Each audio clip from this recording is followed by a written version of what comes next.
Test series हम 18 को इस वीडियो में सॉल्व करेंगे। इससे पहले जो टेस्ट सीरीज जो है 17 तक करवा दिया गया। अगर आपने उस वीडियो को नहीं देखा है तो उसे भी देख लीजिएगा, क्योंकि उसमें भी जीके जीएस से मोस्ट इंपॉर्टेंट क्वेश्चन जो करवाया गया है, ठीक है।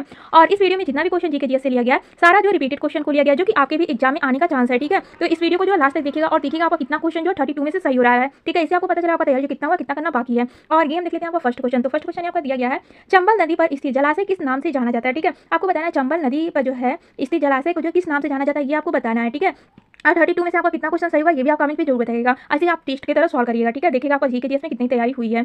तो इसका राइट आंसर आपका होने वाला ए, ठीक है, गांधी सागर। तो चंबल नदी पर स्थित जलाशय किस नाम से जाना जाता है, गांधी सागर के नाम से जाना जाता है, यानी आपका ए आंसर आपका राइट होने वाला है। और ये हम देख लेते हैं आपका जो है सेकंड क्वेश्चन यहाँ पर दिया गया है, 10 डिग्री चैनल किसके बीच स्थित है। तो आपको बताना है 10 डिग्री चैनल जो है ये किसके बीच स्थित है, ठीक है। तो इसका राइट आंसर आपको पता है तो कमेंट में बताते रहिए। वैसे इसका राइट आंसर आपका होने वाला है सी, ठीक है। छोटा अंडमान एवं कार निकोबार के बीच में जो है 10 डिग्री जो चैनल है, ठीक है। तो इसका राइट आंसर आपका सी होने वाला है। और ये हम देख लेते हैं आपका थर्ड क्वेश्चन, ठीक है। तो ये आपका थर्ड क्वेश्चन दिया गया है, भारत के पश्चिम से पूर्व की दूरी लगभग कितनी किमी है, ठीक है। तो आपको बताना है ये जो पश्चिम से पूर्व है, तो पश्चिम से पूर्व की दूरी जो कितनी किमी है ये आपको बताना है। तो इसका राइट आंसर आपका बी होने वाला है, 2900 किमी है, ठीक है। तो बी ही आंसर आपका राइट होने वाला है। और ये हम देख लेते हैं आपका फोर्थ क्वेश्चन यहाँ का दिया गया है, एशिया का सबसे बड़ा लौह इस्पात उत्पादक देश। तो यहाँ पर एशिया का बताना है और सबसे बड़ा जो लौह इस्पात उत्पादक देश बताना है, ठीक है। तो इसका राइट आंसर आपका सी होने वाला है। तो चीन जो है एशिया में जो सबसे बड़ा लौह इस्पात उत्पादक देश है, ठीक है।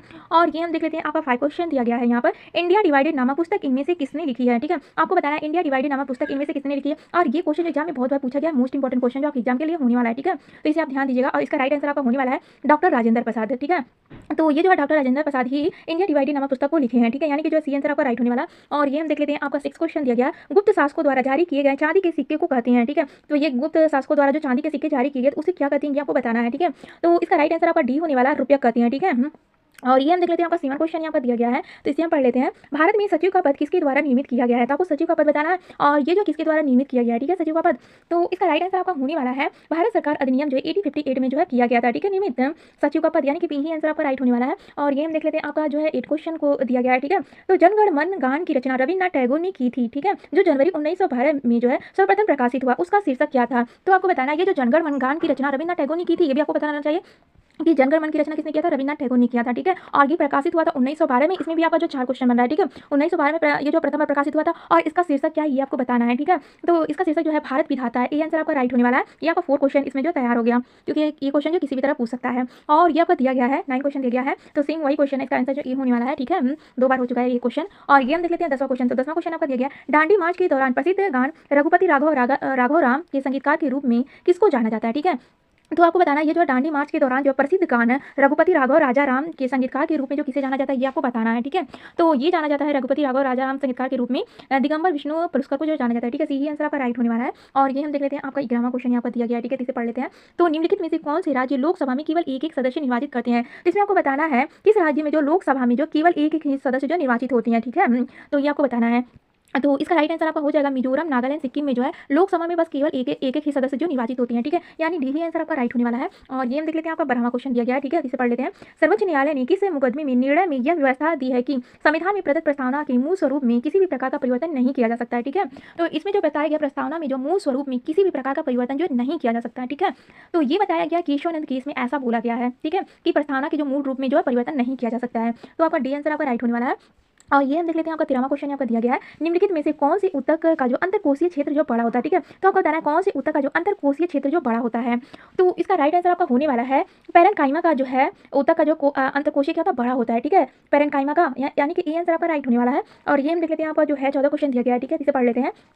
विश्व मानवाधिकार दिवस मनाया जाता है। आपको बताना है ये विश्व मानवाधिकार दिवस कब मनाया जाता है। तो ये 4 ऑप्शन को आप देखकर जवाब दीजिए कब मनाया जाता है। तो ये मनाया जाता है आपका 10 दिसंबर को मनाया जाता है, ठीक है, 10 दिसंबर को विश्व मानवाधिकार दिवस मनाया जाता है, यानी सी आंसर आपका राइट होने वाला। और ये क्वेश्चन जो मोस्ट इंपॉर्टेंट क्वेश्चन है।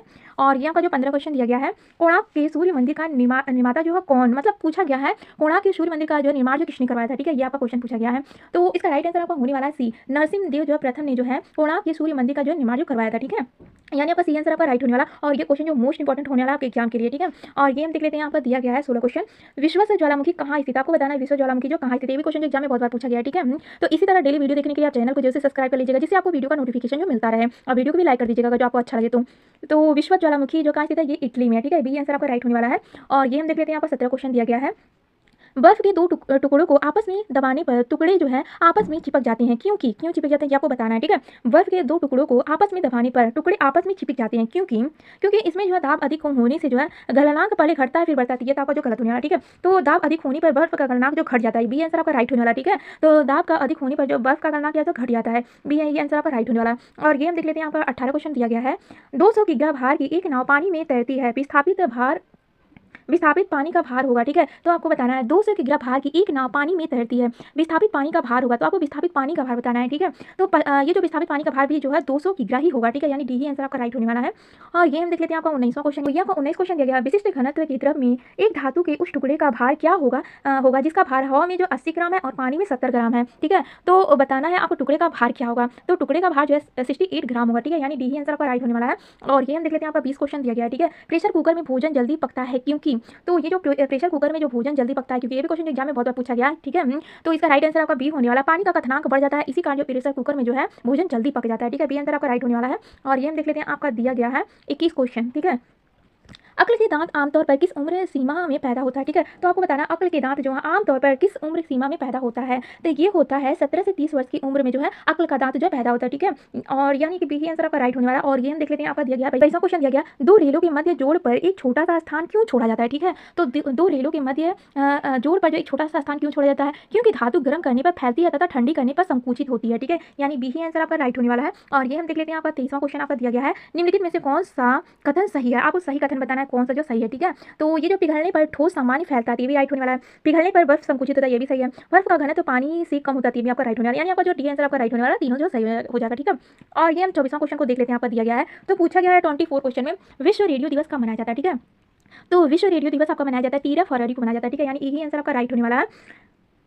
और ये हम देख लेते हैं, आपको दिया गया 25 क्वेश्चन, रेफ्रिजरेटर में प्रशीतलक का काम करने वाला द्रव्य है, तो रेफ्रिजरेटर में जो है प्रशीतलक का काम जो है करने वाला द्रव्य जो कौन सा, ये आपको बताना है, ठीक है। तो ये इसका राइट आंसर आपका हो जाएगा सी, द्रव्य अमोनिया जो है काम करता है, ठीक है, प्रशीतलक का, यानी सी आंसर आपका राइट होने वाला है। और ये भी क्वेश्चन जो मोस्ट इंपॉर्टेंट है। और यहाँ पर 26 क्वेश्चन दिया गया है, ब्रेड बनाने में गुथा हुआ आटा निम्नलिखित के कारण फूलता है, तो आपको बताना है ब्रेड बनाने में गुथा हुआ आटा निम्नलिखित के कारण जो फूलता है, ठीक है, ये किसके कारण फूलता है, तो किण्वन प्रक्रम के दौरान बनने वाली कार्बन डाइऑक्साइड की मोचन क्रिया के कारण जो फूलता है, ठीक है, यानी डी आंसर आपका राइट होने वाला है। और ये हम देख लेते हैं, आपका जो है 27 क्वेश्चन दिया गया है, दो या दो से अधिक धातुओं का मिश्रण कहलाता है, तो आपको बताना है दो या दो से अधिक धातुओं का मिश्रण कहलाता है, ये कहलाता है मिश्र धातु कहलाता है, ठीक है, यानी आपका डी आंसर आपका राइट होने वाला है। और ये हम 28 क्वेश्चन को देख लेते हैं, आपका दिया गया एक रासायनिक यौगिक जो दो तत्वों से बनता है, तो आपको बताना है एक रासायनिक यौगिक जो दो तत्वों से बनता है, तो उसे हम कहते हैं द्विअंगी कहते हैं, ठीक है, ये आंसर आपका राइट होने वाला है। और ये 29 क्वेश्चन को ये हम देख लेते हैं, आपका दिया गया है, ठीक है, निम्नलिखित में से कौन सा जंतु श्वसन तो करता है परंतु श्वसन अंग नहीं होते हैं, ठीक है, श्वसन तो करता है पर उसमें श्वसन अंग जो नहीं होते हैं, ठीक है, तो ये आपका केचुआ हो जाएगा, यानी सी ही आंसर आपका राइट होने वाला है। और ये हम जो 30 क्वेश्चन को देख लेते हैं, अस्मरण शक्ति की हानि किसके नष्ट होने से होती है, ठीक है, तो आपको बताना अस्मरण शक्ति की हानि जो किसके नष्ट होने से होती है, तो ये सेरिब्रम के जो नष्ट होने से होती है, ठीक है, यानी ए आंसर आपका राइट होने वाला है। और ये हम देख लेते हैं 31 क्वेश्चन आपका दिया गया, ठीक है, इसे हम पढ़ लेते हैं, खरगोश तथा मनुष्य में सबसे छोटी हड्डी होती है, तो आपको खरगोश और मनुष्य में जो सबसे छोटी हड्डी आपको बताना कौन सी होती है, ठीक है, 4 ऑप्शन देखकर बताइए राइट आंसर। तो इसका राइट आंसर आपका होने वाला स्टेपी जो है खरगोश तथा मनुष्य में सबसे छोटी हड्डी होती है, यानी डी आंसर आपका राइट होने वाला है। और ये हम देख लेते हैं, आपका दिया गया है 32 क्वेश्चन पढ़ लेते हैं, वीसीजी का अर्थ है, तो आपको वीसीजी का अर्थ बताना, फुल फॉर्म बताना है, ठीक है, इसका फुल फॉर्म जो क्या होने वाला है, तो इसका राइट आंसर आपका होने वाला है बेसिलस कैलमिटी ग्यूरिन हो जाएगा, ठीक है, यानी सी आंसर ए आंसर आपका राइट होने वाला है, ठीक है, बेसिलस जो है कैलमिटी ग्यूरिन हो जाएगा, ठीक है। और ये हम देख लेते हैं, आपका दिया गया 33 क्वेश्चन दिया गया है, सीबीएस का पूर्ण रूप आपको बताना है, ठीक है, किसका पूर्ण रूप जो क्या होने वाला सीबीएस का, ठीक है, तो इसका राइट आंसर आपका होने वाला कोर बैंकिंग सोल्यूशन हो जाएगा, ठीक है, यानी कि जो आपका बी आंसर आपका राइट होने वाला है कोर बैंकिंग सोल्यूशन हो जाएगा, ठीक है, बी आंसर आपका राइट हो जाएगा। तो आपका जो है 33 में से आपका कितना क्वेश्चन सही है ये कमेंट में जरूर बताएगा। आप वीडियो कैसा लगा ये भी आप कमेंट में बताएगा, और इसी तरह जो डेली वीडियो देखने के लिए जो है चैनल को जोर से सब्सक्राइब कर लीजिएगा और वीडियो को भी लाइक कर लीजिएगा, जिससे आपको जो नोटिफिकेशन जो मिलता रहे, ठीक है फ्रेंड्स।